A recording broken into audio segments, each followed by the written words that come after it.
Bom dia, pessoal. Estamos aqui de volta no nosso encontro para tratar hoje de um novo assunto. Hoje vamos falar especificamente sobre micro e macroambiente. Essas duas análises que a gente vai tratar agora são parte integrante e importante de uma análise que a gente vai desenvolver um pouco mais à frente, que seria uma análise SWOT, que talvez alguns de vocês já conheçam. Então, vocês podem encontrar os conteúdos, outros detalhes e um pouco mais de aprofundamento, podem encontrar, então, no capítulo 7, do capítulo 3 do livro 1 da bibliografia. Ambiente de marketing, né, os ambientes de marketing, como a gente já viu lá no início, acho que, se não me engano, na primeira ou segunda aula, ele é formado por 3 grandes blocos. No primeiro bloco, nós temos o microambiente interno, onde toda a análise se volta a entender como a empresa funciona, as características dela, sua infraestrutura, seus recursos humanos, financeiros, sua capacidade produtiva, passando pelo marketing mix, pelos 4Ps, e terminando passando pela marca e outras questões que são internas à empresa. Aqui a gente está falando, então, das variáveis controláveis. Um outro ambiente, quando a gente se afasta, então, um pouco da nossa empresa, seria o microambiente externo. E no microambiente externo, a gente está falando, então, estão pensando no setor de atuação, onde estão todas as empresas desse setor, o mercado, os concorrentes, consumidores, intermediários, parceiros, fornecedores, que também fazem parte de um conjunto de variáveis incontroláveis. Ou seja, por mais que eu influencie o mercado, tentando de alguma maneira atrair clientes, tentar convencê-los a comprar meu produto, persuadi-los a comprar meu produto, tendo uma oferta adequada, atendendo às necessidades e desejos de um consumidor ou as necessidades econômicas de um comprador organizacional, mas, de novo, eu não consigo controlar as ações desses players aqui. Pensando um pouquinho mais distante, de uma forma mais ampla, nós vamos considerar então o macroambiente, onde estão as dimensões econômicas, legal, tecnológica, sociocultural, política, governamental. A depender do momento, a gente pode pensar em variáveis naturais, dependendo do momento, dependendo do setor de atuação da empresa, a gente pode incluir alguma variável do macroambiente que se adequa mais a essa análise. Muito bem. Só lembrando que, ao me distanciar da empresa, tem um fator bastante importante que eu perco o controle sobre o que acontece nesse mercado, sobre o que acontece no macroambiente. Então, as variáveis, mais uma vez, ficam mais difíceis de serem gerenciadas ou influenciadas. Bom, então, já que eu não posso controlar essas variáveis externas, então o que cabe a uma empresa? Bom, ela vai acompanhar e vai entender o que está acontecendo. Então, quando eu olho para esse mercado, esse ambiente, e o que eu estou buscando? Estou buscando situações potencialmente favoráveis para a minha empresa, ou seja, oportunidades, ou situações potencialmente desfavoráveis para a minha empresa, por exemplo, ameaças. Então, se eu tiver uma situação em que, vamos imaginar que o governo esteja para aprovar uma lei que vai influenciar diretamente na informação das embalagens de produto alimentício. Então, é uma ameaça que vem de fora, uma situação potencialmente favorável, que só vai se tornar efetivamente um problema se eu não me preparar para isso, se eu não adaptar, por exemplo, as minhas embalagens para essa necessidade. E a gente não pode esquecer que, mais do que avaliar uma variável num momento específico, eu preciso olhar essa variável com uma perspectiva de tendência.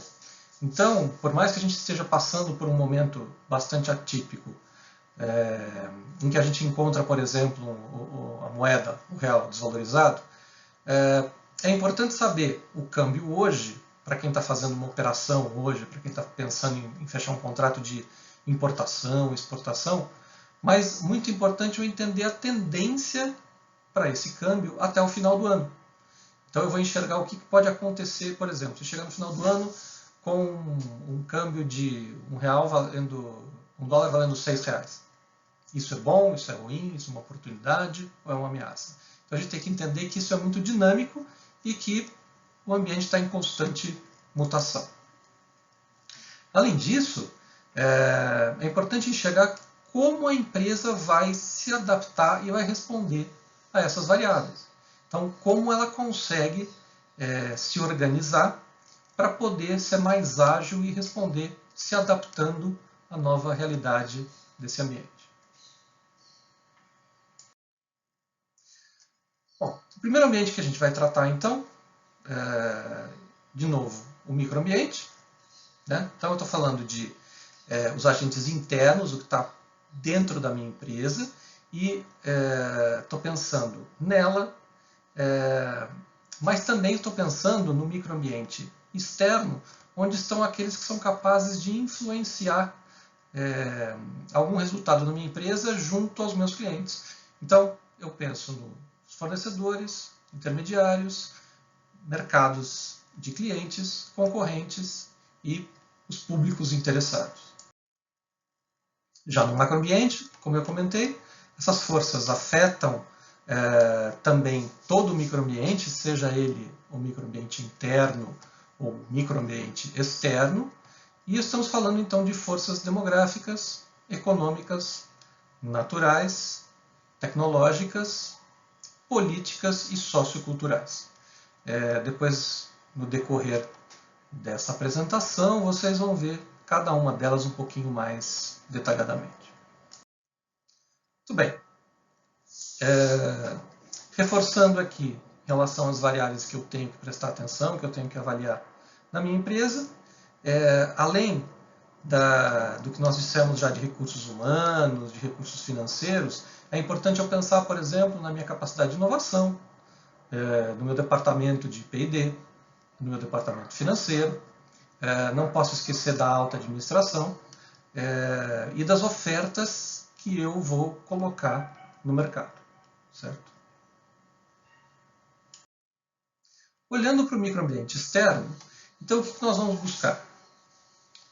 Eu precisaria, ao fazer uma análise deste ambiente, identificar os pontos fortes e os pontos fracos desses players que estão no microambiente externo e identificar se eles representam uma oportunidade ou uma ameaça para mim. Então, se um fornecedor é alguém que entrega produto no prazo que eu combino, se ele respeita contratos, se eu tenho uma parceria boa com ele, ele é uma boa oportunidade, né? São pontos fortes deste meu parceiro, é uma boa oportunidade que eu tenho de atuar no mercado e atender as demandas dos meus clientes.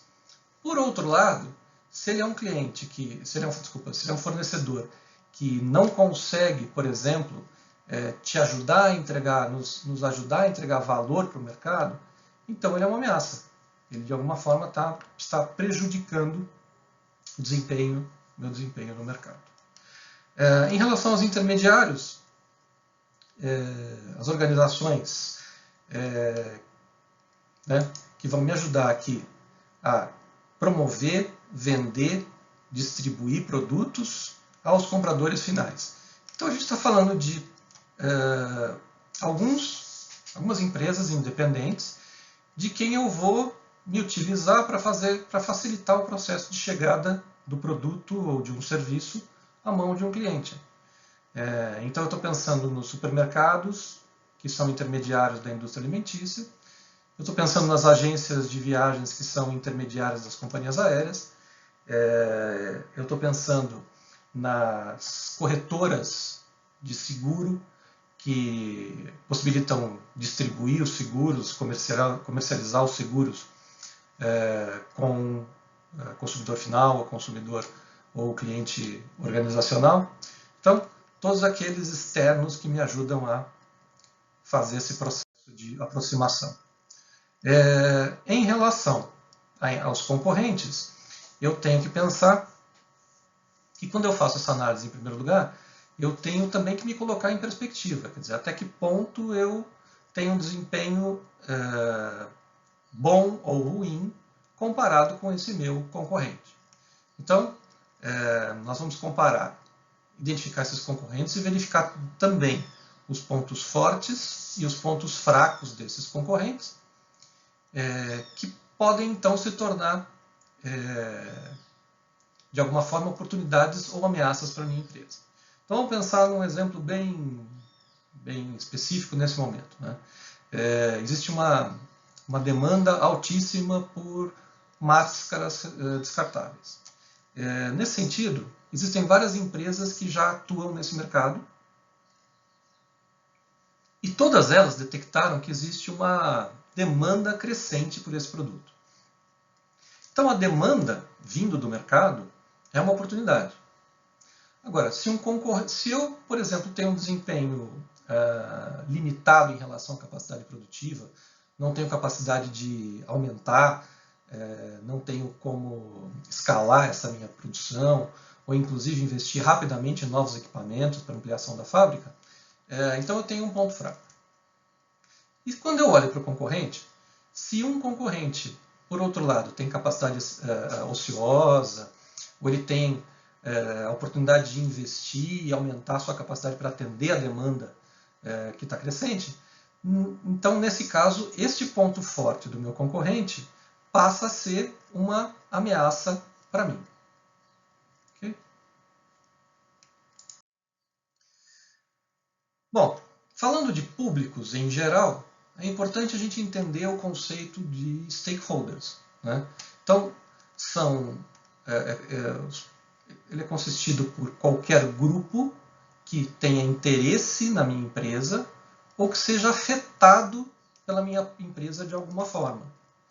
Então, se eu pensar, por exemplo, vamos imaginar que a gente esteja falando de uma empresa de construção civil. Então, eu tenho os potenciais compradores que estão interessados em imóveis que serão lançados. Tenho potenciais investidores interessados. Tenho os fornecedores interessados.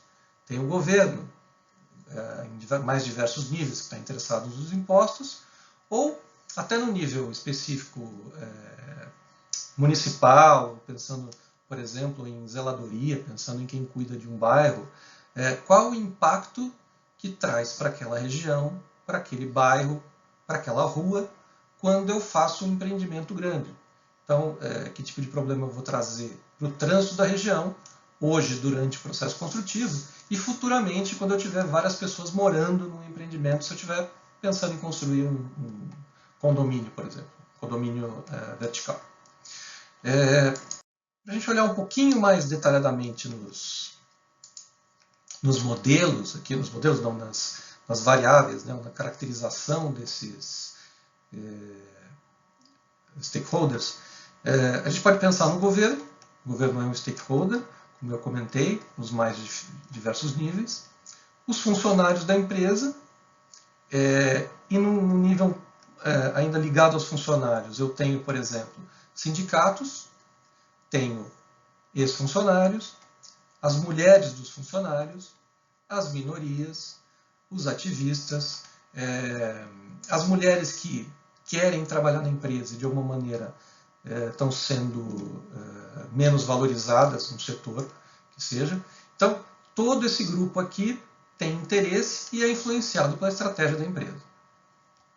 Então, quando uma empresa decide que ela vai contratar pessoas com problemas de mobilidade, problemas de deficiência motora, o grupo aqui de minorias está de olho no potencial que essa empresa vai oferecer, nas potenciais vagas que ela tem a oferecer. Falando em consumidor, eu tenho de um lado, a gente pode esquecer aqui do PROCON, das delegacias de consumidor, que podem gerar, e do próprio sistema judiciário, né, que pode gerar algum tipo de processo contra a minha empresa, se eu não cumprir com o que eu estou prometendo. E eu tenho os ativistas, que a qualquer momento podem começar a falar mal da minha empresa sem uma razão específica. Entre os proprietários, eu tenho investidores, indivíduos, especuladores. Então, quem quer comprar a minha empresa, por exemplo, se eu sou uma empresa de capital aberto, né, eu tenho acionistas e eu tenho aqueles especuladores que estão interessados, por exemplo, em comprar ações da empresa, ou até mesmo comprar essa empresa no momento em que ela está com um desempenho ruim, para desmobilizar a empresa, para investir e ganhar mercado, ou simplesmente tirar um concorrente, né, do mercado. Em relação à comunidade, óbvio, a gente tem o público geral que está interessado na minha empresa, mas também organizações não governamentais que podem estar olhando para a minha empresa e querendo saber que tipo de ação a empresa faz para a comunidade. Muito bem. Olhando um pouquinho para os clientes, eu também vou encontrar 5 tipos de mercados que a gente tem que dar atenção. O primeiro deles é o mais intuitivo, o mais comum, são os mercados consumidores, indivíduos e famílias que compram bens, serviços para consumo pessoal. E aqui tem uma coisa curiosa, por exemplo, quando vocês encontram algumas pessoas que fabricam, por exemplo, sobremesas, fabricam brownie, fabricam brigadeiro e vendem, eles como pessoa física, eles vão ao supermercado, compram os ingredientes e revendem isso para, por exemplo, na porta da faculdade, né? Essas pessoas, por mais que sejam indivíduos, no momento em que elas estão fazendo esse processo, elas estão atuando como se fossem uma empresa. Então, que nesse caso não é para consumo pessoal. Um outro grupo importante são os mercados organizacionais, que compram bens e serviços para processamento posterior ou para uso em seu processo de produção. Então, o mercado organizacional, ele em geral vai comprar algum produto, seja um produto para transformar, então eu vou comprar uma matéria-prima para transformação, ou vou comprar uma peça para, por exemplo, eu vou comprar, a Dell vai comprar um processador lá da Intel para montar o seu computador e vender para o mercado. E também eu posso pensar numa situação em que uma empresa, o mercado organizacional, está comprando algum produto para consumo próprio. Então, por exemplo, uma penitenciária privada que está comprando alimento para que os detentos se alimentem. E para que também os funcionários, os inspetores lá, os investigadores, quem trabalha dentro de uma delegacia, de uma penitenciária, possa então se alimentar, né? Muito bem. Outro mercado importante é o mercado de revenda. Então, compram bens e serviços para revendê-los com uma margem de lucro. Então, por mais que a gente por mais que a Nestlé trate o pão de açúcar como intermediário, ele também é um cliente nesse momento, porque ele ajuda a divulgar o produto, ele ajuda a preservar de que forma a marca quer se posicionar no ponto de venda. Então eu também tenho que entender que ele tem seus interesses específicos e ele precisa de uma margem de lucro para sobreviver. Então, o mercado de revenda em geral é importante em qualquer nível, seja alimentos, seja automotivo, indústria química, que seja. E os mercados governamentais, constituídos de órgãos do governo, que compram bens e serviços para transferi-los àqueles que necessitam ou para produzir serviços públicos. Então, o governo agora está lá comprando equipamentos médicos para poder equipar os hospitais para atender essa situação atual. Okay. E por último, eu vou também pensar numa perspectiva internacional, né? Os compradores que vêm de outros países e, de novo, com os mesmos tipos que a gente acabou de comentar. Eles podem ser consumidores, podem ser fabricantes, podem ser revendedores, pode ser o governo de outro país que está comprando algo de nós, por exemplo, pode estar comprando energia de uma termoelétrica, que seja. Vou entrar então, agora mais especificamente, no macroambiente. E começando pelo demográfico, então nós vamos olhar todos esses que se encontram por aqui também. No demográfico, que tipo de informação nos interessa? Então, a primeira coisa, eu estou preocupado com variáveis que se referem ao tamanho, localização e composição da população. Então, eu preciso saber do perfil dessa população, porque de alguma forma ele pode se transformar em um potencial de mercado, né? Vocês lembram quando vocês leram um artigo do UP Marketing? Ele falava naquela percepção um pouco distorcida, aquele ciclo autoilusório, quando eu enxergo, por exemplo, todo ano nascem pessoas, essas pessoas precisam de alimentos e o mercado alimentício cresce. E muitas vezes, eu como fornecedor desse setor, eu cresço também, não necessariamente por estar atendendo bem a necessidade do mercado, mas porque o mercado cresce de uma forma espontânea, né?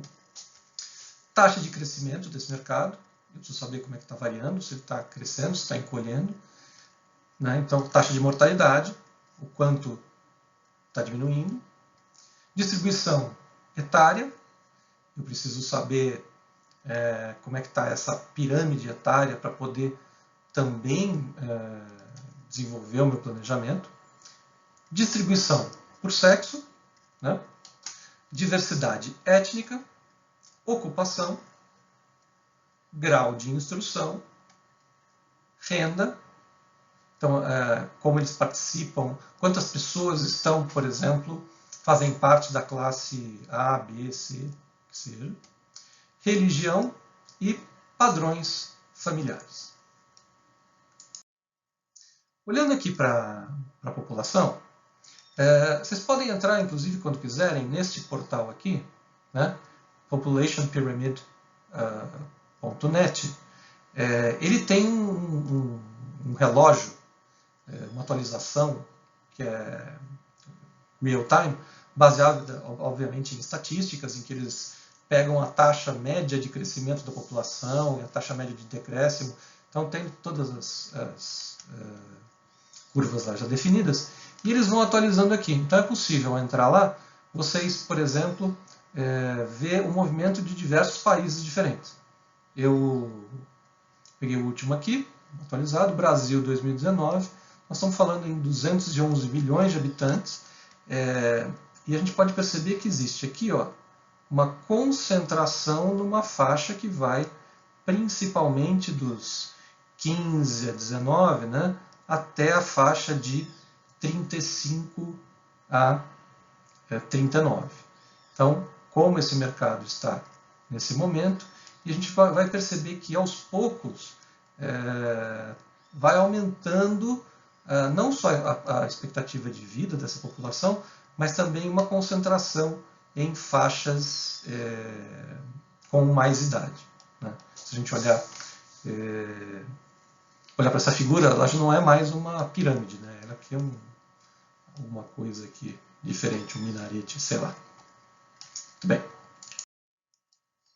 Quando a gente também olha, quando o IBGE faz a sua pesquisa, e ela também usa a PNAD, né, que eu já comentei em algum momento com vocês lá do IBGE, Pesquisa Nacional por Amostra de Domicílios. A última pesquisa atualizada mostrava que a existência de 96 milhões de pessoas que se declararam pardas, 89 que se declararam brancas e 19 que se declararam pretas. Então, essas são as três etnias que eles determinam lá. E, de novo, depende de como você, como os entrevistados, se autodeclaram. Uma outra informação aqui interessante, também é uma pesquisa lá do IBGE, também voltada aqui para a PNAD, PNAD contínua, que mostra o seguinte nesse momento aqui. Taxa de desocupação de pessoas de 14 anos ou mais na semana de referência dos trimestres de outubro a dezembro de 2019. Então, nesse período, a gente percebia que tinham 11%, desta população que estava desocupada.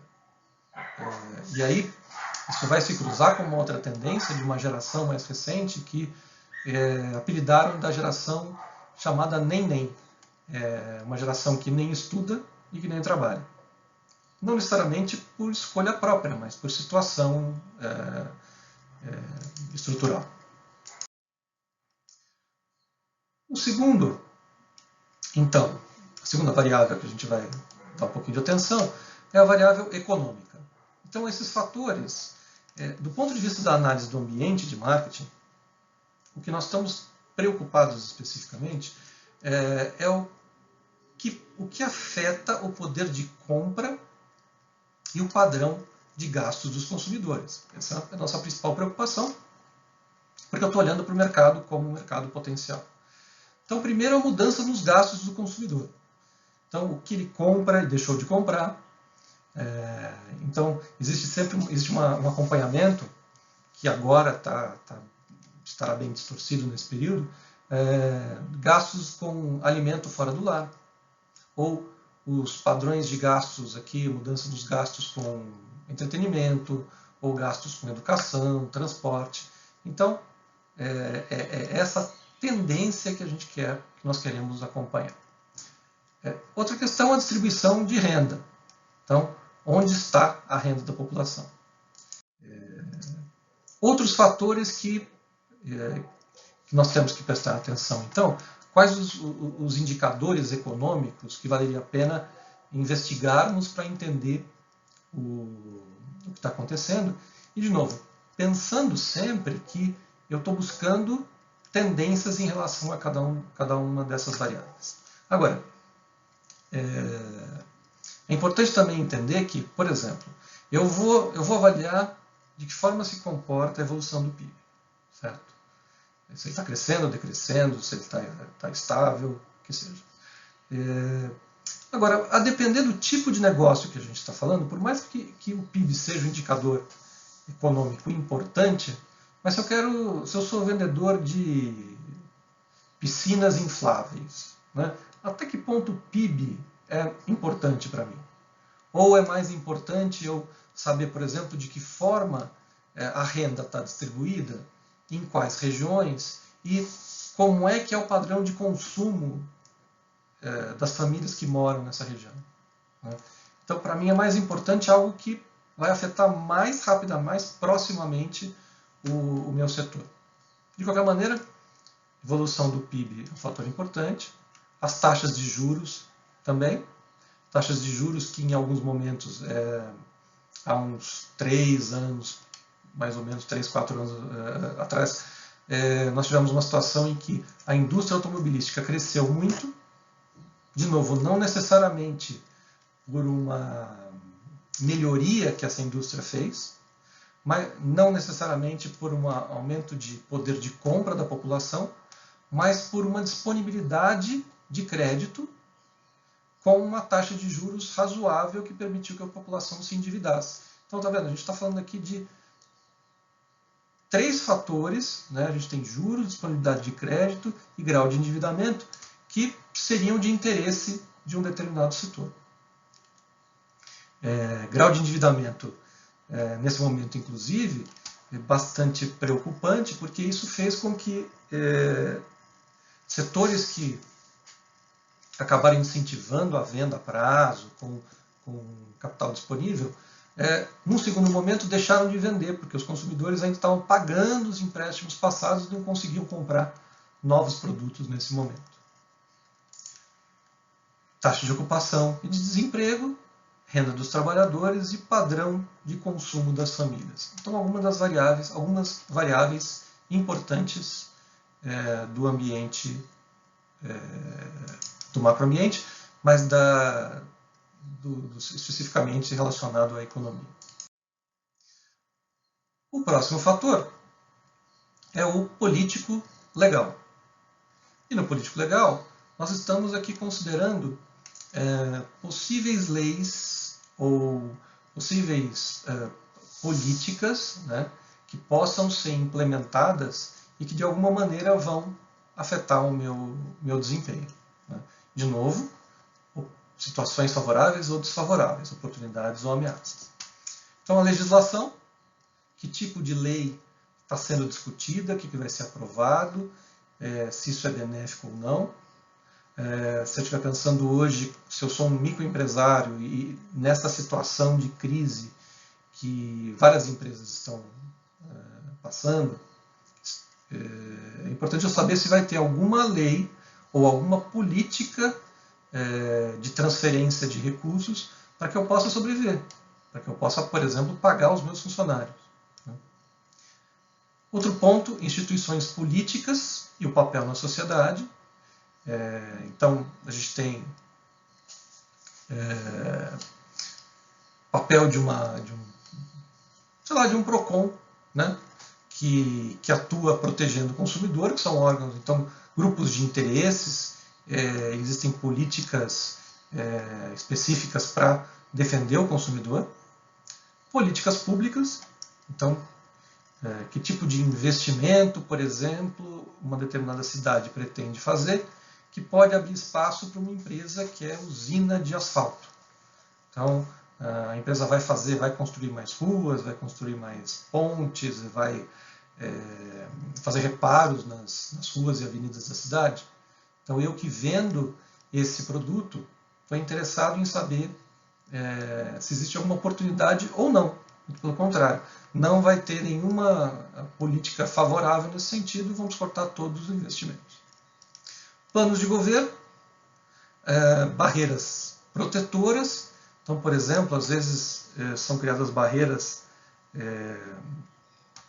para importação, ou o próprio Brasil encontra barreiras de outros países para quem ele exporta. Né? Até pouco tempo existia uma barreira importante, que era a barreira que protegia ou de alguma forma não permitia a entrada de carne no mercado norte-americano. Né? Então, barreiras que afetam o nosso negócio. Subsídios, se vai ter subsídio em algum setor. E, tendo subsídio, também tem alguns desdobramentos, porque os concorrentes internacionais estão interessados.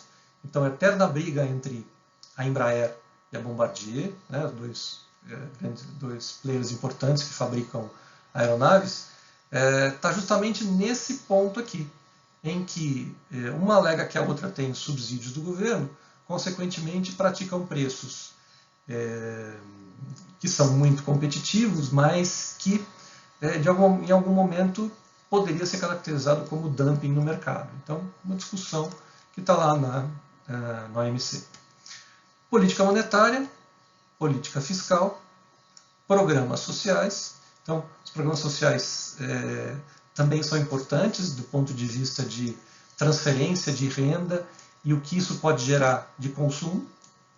E os grupos de interesses que a gente já falou, como por exemplo, aqui nas políticas, os grupos de interesse, como o PROCON, por exemplo. O ambiente natural, em que encontramos as mudanças climáticas e outras transformações, preservação e recuperação ambiental. Aqui nós temos assim, várias polêmicas em relação a esse ponto e discussões até onde uma empresa é responsável, ou os países são responsáveis pelo aquecimento global ou não. De qualquer maneira, se isto vem acontecendo, se existe um aquecimento, será que isso afeta, por exemplo, um produtor rural? Eu sou uma empresa que planta, um fazendeiro que planta café no sul de Minas, e com a alteração da temperatura ou até da insolação, eu tenho que mudar a minha plantação de lugar, porque ou ela vai ficar prejudicada, ela vai queimar pelo excesso de calor. Então, essas mudanças importantes. Reciclagem e produção mais limpa. E a gente está falando aqui de pegada de carbono, a gente está falando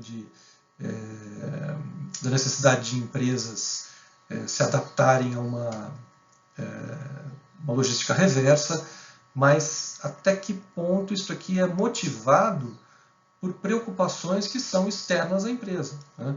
Então, por que uma empresa como a Coca-Cola está preocupada quantas garrafas PET são encontradas dentro do rio Tietê? Parte disso é legislação, parte disso é realmente uma vocação dela de enxergar que existe uma preocupação, existe um problema ambiental e ela tem o seu papel a cumprir. Questões de catástrofes, mudanças do papel governamental, escassez de matéria-prima e poluição.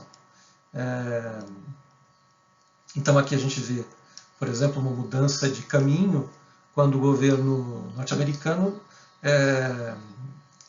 abandonou o Pacto pela Redução de Emissão de CO2 e como isso pode afetar o ambiente natural, consequentemente afetar a competitividade ou influenciar isso em outros países, inclusive, né? Muito bem.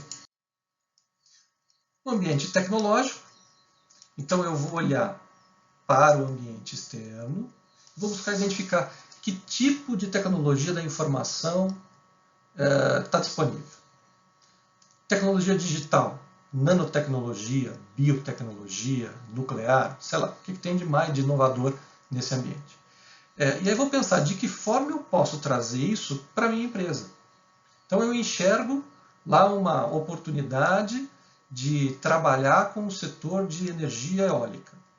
Então existem equipamentos, existem lá a possibilidade de eu comprar energia de algumas fazendas, ou até a oportunidade de ser fabricante dessas peças aqui, para esses cataventos gigantes aqui de geração de energia. E por fim, o último ambiente é o ambiente cultural. Então, no ambiente cultural, eu estou considerando, então, instituições e outras forças que afetam os valores, as percepções, as preferências e o comportamento, né, os comportamentos básicos da sociedade. Então, eu quero me importa conhecer, identificar crenças, valores, como as empresas, como as pessoas constroem esses valores todos, que na grande maioria das vezes são influenciados e são, inclusive, passados de gerações para gerações, entre amigos, entre grupos que se conhecem, inclusive aqueles grupos que a gente falou a respeito, por exemplo, de grupos dissociativos, ou grupos associativos, como a gente falou em comportamento do consumidor. As crenças e valores secundários, isso é importante saber que eles estão abertos, né, são mais abertos a mudanças. Então, aqueles valores centrais da família, ok. Os outros, em relação a que tipo de música eu gosto, ou que tipo de grupo eu vou fazer parte, eu quero ser um fã dos tracks, sei lá, quero ser um track, quero ser fã. Esses valores secundários são mais possíveis de mudanças mais frequentes. Então aqui também reconhecer que existem alguns fatores importantes no ambiente cultural e isso de alguma maneira já vem influenciando bastante também o mercado consumidor, né? Então, o papel da mulher na sociedade. Isso certamente, a partir de um determinado momento, quando as mulheres decidiram que elas queriam um outro tipo de atividade, então não era mais uma atividade para ficar só em casa, cuidando da família, cuidando dos filhos, e decidiram ter suas carreiras, estudar, se formar, ter suas carreiras. Isso fez com que, em primeiro lugar, aumentasse a concorrência no mercado de trabalho. Em segundo lugar, aumentou a geração de receita. Em terceiro, elas passaram a decidir e a consumir mais diretamente sem ter que que ficar só pela decisão ou pela geração de recursos de um só do responsável pela um provedor da família. Né? Consciência social é outro fator que vem já há muito tempo. Desculpem aqui que eu vou. Como estamos em casa, como vocês já perceberam, alguém caiu no andar de cima aqui, mas tudo bem. Consciência social, então até que ponto as empresas estão fazendo atividades de forma consciente, ou é simplesmente vou fazer atividade social porque é só para minha imagem. Né? Liberdade sexual, em algum momento é importante para mudar, mexer com tabus e mexer com a maneira como as pessoas se comportam. Por outro lado, já existe todo um movimento contrário a esse excesso de liberdade entre os jovens. Então, isso vai afetar o consumo, por exemplo, de preservativos, consumo de pílula anticoncepcional, qualquer tipo de contraceptivo. Né? Preocupação com a saúde, então as pessoas estão mais conscientes e, curiosamente, nesse momento a gente tem recebido muito, não sei vocês, mas tem recebido muita informação a respeito de como tratar da saúde no momento em que você fica com distanciamento social, para você se centrar, para você não perder essa referência de atividade física, de fazer alongamento, de cuidar da postura, porque eu, por exemplo, aqui eu estou ficando muito tempo sentado em frente a um computador, preparando materiais, preparando aulas, então, de alguma forma, eu tenho que também cuidar dessa questão. Preocupação com segurança, isso tem motivado, como a gente já viu, de diversas maneiras, motivado vendas desde câmeras de segurança, a serviços de segurança, a carros blindados, a programas para evitar que o meu computador seja hackeado. Então, segurança de uma forma geral. O tipo de relacionamento, que tem se mostrado diferente. Né? Então, alguns começam e terminam muito rapidamente, outros mais duradouros. De que forma isso influencia a sua maneira de comprar itens para casa, por exemplo, decorar uma casa, de mudar, de pensar em investimentos a longo prazo. Responsabilidade socioambiental, padrões de beleza e ostentação. Né?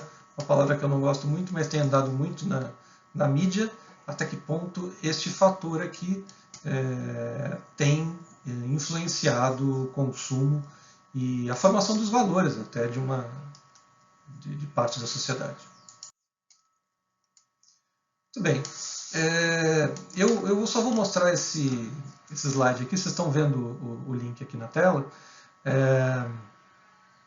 É importante vocês acessarem para conhecer, por exemplo, a pegada de água em relação a quais os setores, quais as indústrias que consomem mais água no seu processo produtivo.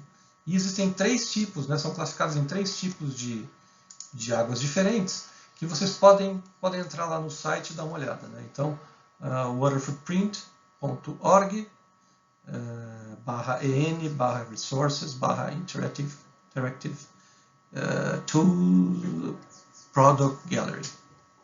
Ok? Se vocês colocaram Water Footprint, vocês vão encontrar facilmente. Dá para interagir, tem uma animação bem interessante lá. Muito bem. Eu só queria, então, para terminar esse nosso encontro de hoje, mostrar esse vídeo que eu acho bem interessante, que fala dessa fase de consumo que nós estamos hoje.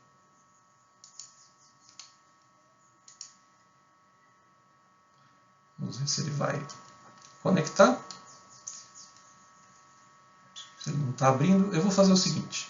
Eu vou colocar o link, então, ali no Collaborate, para vocês assistirem este vídeo aqui e para terem uma ideia a respeito das tendências, né? Tendências mais recentes em relação a consumo e uma tendência de tentar reduzir o consumo, né, influenciar essa redução de consumo. Então, pessoal, o que eu acho importante... Opa, não é aqui não, é no slide. Então é importante vocês guardarem bem quais são os ambientes de marketing,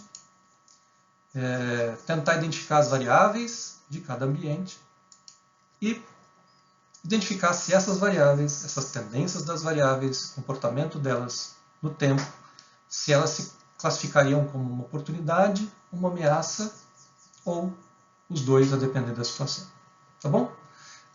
Então, eu estou encerrando por aqui e vou abrir para perguntas e debates na sequência. Até já!